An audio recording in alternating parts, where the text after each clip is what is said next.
Americans launched a new covert operation. The target was Cuba, the objective Fidel Castro. Bringing down his regime was hard, so planning started years early.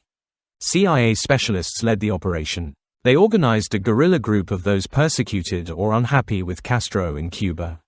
The code name for these organized groups was Unit 2506. This took place during the presidency of John Kennedy, when the decision was made to liberate Cuba from Fidel Castro and restore the previous government. Many Cubans who had fled to the United States, former officers and soldiers, were trained on American soil and then deployed to Cuba to carry out the mission. Although it was a military operation, it was effectively directed by the CIA. It was a military operation involving guerrillas, the U.S. Air Force, armored vehicles, and logistical support. Though Washington tried to hide its involvement, the plan was to make it seem like a Cuban civil war, with the U.S. backing Castro's opponents.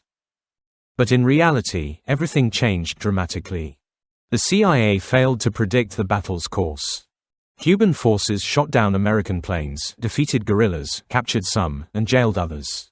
The United Nations condemned the U.S. for interfering in Cuba.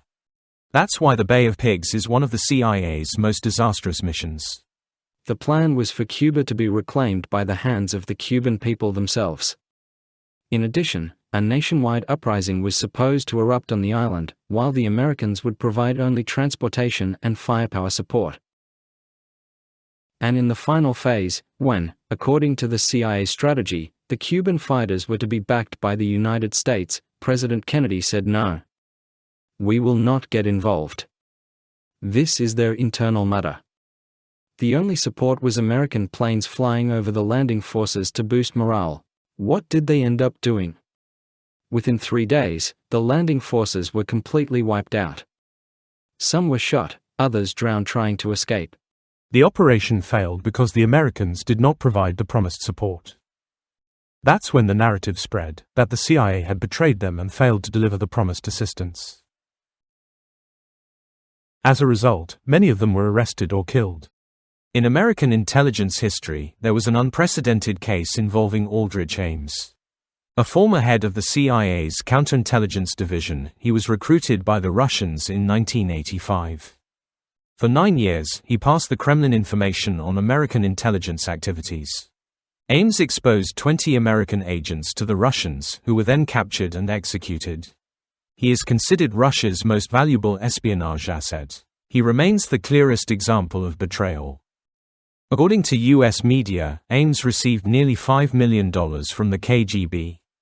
These individuals who are recruited, each country does it differently. For example, Aldrich Ames, one of the 2 major spies and traitors of my generation, acted purely for financial gain. Their salaries were not enough to sustain their lifestyles, and they were tempted by money. They were willing to commit treason for the sake of wealth. But the money is of no use to him now. Ames was arrested by the FBI in 1994 and is serving a life sentence in an Indiana prison for treason. 3 days ago, CIA officer Aldrich Ames and his wife were arrested on suspicion of espionage, first for the Soviet Union, and later for Russia. Their activities date back to the mid-1980s. If the investigation proves their guilt, they will have inflicted immense damage on national security and betrayed their own country.